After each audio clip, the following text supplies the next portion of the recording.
وأصحابه أجمعين. زاہدی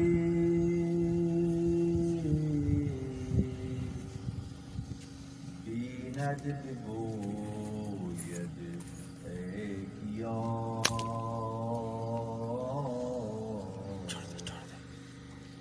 زاہدی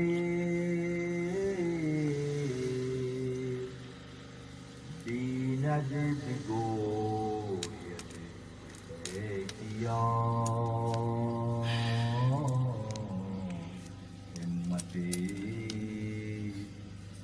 دور از بحر خدا ہمت تابو کے من دیوار ہم گلے تیرا بود کے بر جہم. انتہائی واجب الاحترام بزرگان الزام،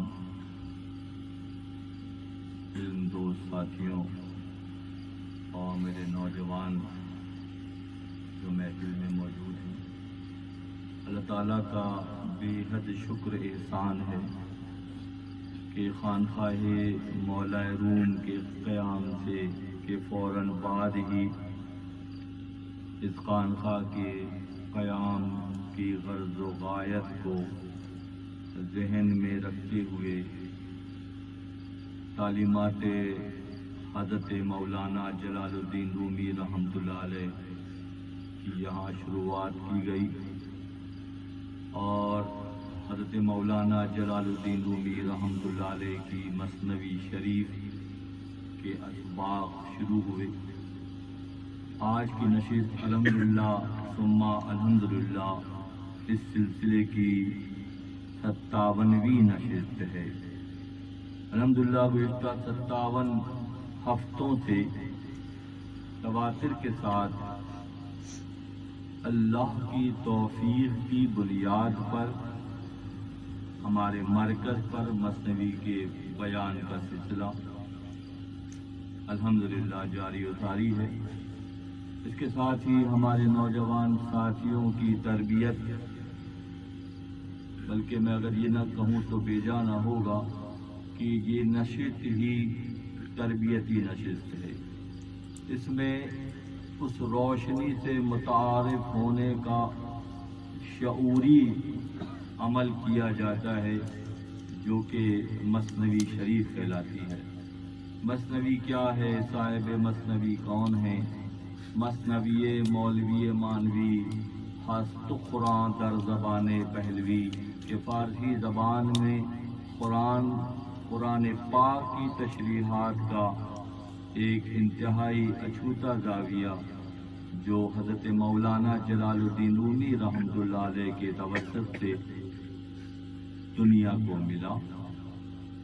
اور الحمدللہ ثم الحمدللہ یہ بات بھی باعث فخر ہے کہ حضرت مولانا جلال الدین رومی رحمۃ اللہ علیہ عالم اسلام کی وہ شخصیت ہیں جن پر اللہ نے اپنا خصوصی فضل فرمایا اور قرآن اور صاحب قرآن انبیاء کی حرمت، یہ سارا کا سارا جو خلاصہ ہے وہ مثنوی شریف میں موجود ہے. ایک بالکل ہی مختلف زاویہ نگاہ جس کی گہرائی اور گہرائی سمندروں سے مشابہ ہے وہ مثنوی جو تفکر کرتا ہے، جو غور و فکر کرتا ہے، جو اپنی تکلیف پر غور کرتا ہے اور اپنے بنانے والے کو پہچاننے کی شعوری کوشش کرتا ہے، یہ وہ ہوتا ہے جو دوسرے لوگوں کے مقابلے میں بہتر مقام پر ہوتا ہے.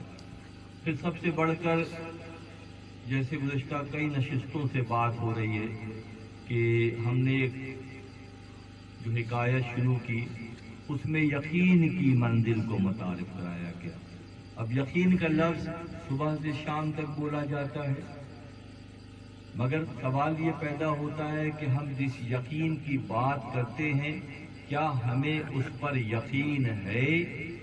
ہم اللہ سے محبت کی بات کرتے ہیں، کیا واقعاً ہمارے دلوں میں اللہ کی محبت ہے؟